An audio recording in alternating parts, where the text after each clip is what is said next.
Et ma mariée est captivée par moi. Beaucoup ont été appelés mais peu sont choisis. Mon épouse, ma perle ne vit que pour moi. Elle me salue anxieusement chaque matin dans un abandon complet et total et une obéissance à ma seule volonté. Pour cela, jour, ce cœur vit et bouge et a son être en moi seul. Les souffrances et les peines de ce cœur sont profondément gravées et entrelacées avec mon cœur. Mes souffrances et ma douleur. Nous vivons comme un, nos cœurs battent comme un. Elle ne connaît pas d'autre.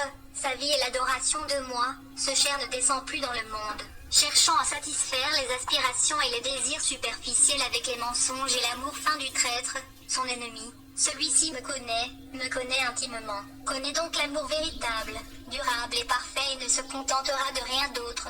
Cette perle a enduré beaucoup au fil du temps, ce cœur a saigné et est mort à mes côtés. Les cicatrices et les écorchures de cette perle sont ce qui a fait d'elle ce qu'elle est en moi. Nous parlons d'esprit à esprit, elle aime avec un amour authentique et pur. Ce n'est que par le processus de raffinage d'être pensée, moulée et mise à part qu'elle a été transformée de quelque chose d'ordinaire à ma bien-aimée. Elle porte ma justice comme sa robe de mariée. Elle abandonne tout pour ma gloire et intercède sans cesse pour les perdus. Ses désirs sont mes désirs. Cette perle se réunit avec d'autres pierres précieuses dans mon royaume en union alors qu'elles honorent, servent et me glorifient comme un seul corps. C'est le sang de ma vie qui coule dans ses veines. Mon épouse a tout donné pour moi et c'est pourquoi certains privilèges lui sont accordés. Elle me verra dans toute ma gloire devant le reste de mon église. Son temps d'attente touche à sa fin. Elle est ma reine et elle se lèvera pour m'assister dans mon dernier et plus grand moisson. Elle recevra beaucoup de pouvoir et d'autorité en moi. Vous êtes nombreux à me professer comme Seigneur, mais vos cœurs sont loin de moi. Croire en moi comme votre sauveur n'est pas assez pour vous qualifier comme mon épouse. Vos vies doivent refléter mon cœur. Vous devez être une nouvelle création en moi, spirituelle. L'orgueil et l'idolâtrie ont dominé sur vous. Je vous le dis, je viens pour un peuple sans souillure et pur.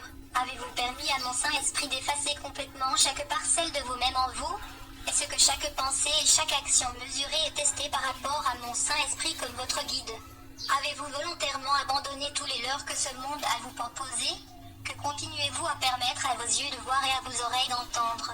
Continuez-vous toujours à faire des compromis? Je vais vous dire, votre heure n'est pas encore venue. Vous avez encore du travail à faire avant que nous nous rencontrions face à face afin que vous entriez dans mon royaume, car mon Père m'enverra chercher ses prémices devant son Église. Mon Église comme un corps a plus d'entraînement à faire, et plus de purification avant d'être digne de rentrer à la maison. Elle a perdu son premier amour et continue à boire à la coupe de l'iniquité. La porte se ferme, mes enfants, et alors des tribulations comme vous n'en avez jamais vu viendront. Qu'en dites-vous? Savez-vous dans votre fort intérieur que vous appartenez à l'épouse? Ma perle, où m'avez-vous abandonné est mon ultime sacrifice pour vous? Je suis mort pour te donner la vie éternelle et à cause de mon amour pour toi. La porte est en effet en train d'être fermée très bientôt, et alors il n'y aura pas de retour en arrière. Yeshua, l'artisan de ton cœur, mes très chers enfants, il y a beaucoup qui attendent ceux qui me cherchent dans tout ce qu'ils font. J'ai des trésors indicibles à révéler à vous, et vous passerez toute l'éternité dans la crainte et l'émerveillement de mes révélations pour vous. Tout ce que j'attends de vous est votre cœur, votre concentration, votre obéissance et votre foi. Si seulement vous saviez ce qui vous attend, vous courirez vers...